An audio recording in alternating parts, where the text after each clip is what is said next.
गुरुजींनी मालिनीताई यांना सांगितलं की पार्थच्या आयुष्यामध्ये वादळ येणार आहे आणि त्याच वेळेला काव्य ही पार्थला डिवोर्स देण्यासाठी वकिलांना फोन करते.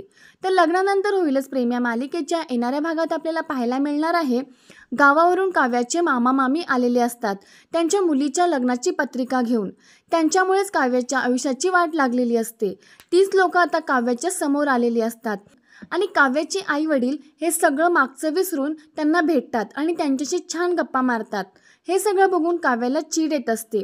ती मनात म्हणते, ज्या लोकांनी माझ्या आयुष्याची माती केली त्याच लोकांसोबत माझे आई वडील इतक्या प्रेमाने बोलतात.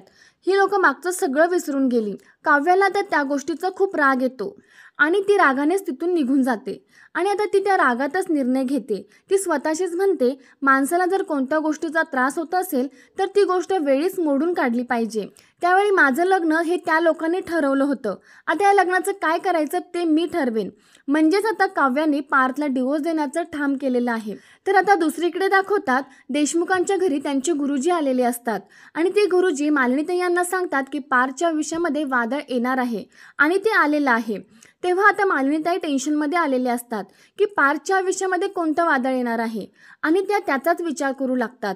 तर आता इकडे गुरुजी म्हणतात की पार्थच्या आयुष्यामध्ये वादळ आलेलं आहे आणि त्याच वेळेला तिकडे दाखवतात की काव्या ही तिचा फोन घेऊन त्या ॲडव्होकेट किल्लेदारांना फोन करते.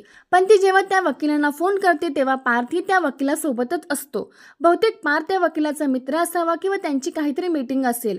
तर आता काव्या फोन करून त्या वकिलांना सांगते की ॲडव्होकेट किल्लेदार, मला डिवोर्स हवा आहे. तेव्हा ॲडव्होकेट म्हणतात की ठीक आहे. काव्या म्हणते की आपण सविस्तर भेटून बोलूयात. मी तुम्हाला ॲड्रेस देते, तो तुम्ही लिहून घ्या. आणि मग काव्या ॲड्रेस सांगते. पण वकील हे पार्थलाच तो ॲड्रेस नोट करून घ्यायला सांगतात. काव्या म्हणते की GP road plot number 7 Mohite Sadan. आता पार्थ ॲड्रेस लिहिताना मोहिते सदन हे नाव ऐकल्यावरती एकदम शॉक होतो. तो विचार करतो की मोहिते सदनमधून कोणी डिवोर्ससाठी फोन केला असेल आणि आता त्याला हे जाणून घ्यायचं असतं की ती नक्की काव्याच आहे का. म्हणून आता तोही त्या वकिलासोबत काव्याच्या घरी येतो. काव्या त्या वकिलाला घरात घेते आणि त्याच्या मागोमाग पार्थसुद्धा येतो. पार्थला आता तिथे बघून काव्याला खूप मोठा धक्का बसतो. तर प्रेक्षकांना जेव्हा हे दोघे समोरासमोर येतील तेव्हा काय घडेल आणि जर काव्याला डिवोर्स हवा आहे तर आता पार्थचा निर्णय काय असेल हे आपल्याला येणाऱ्या भागात पाहायला मिळेल. तर प्रेक्षकांनी या सिरियलची अशीच पुढची अपडेट बघण्यासाठी व्हिडिओला नक्की लाईक करा आणि चॅनलला सबस्क्राईब करा.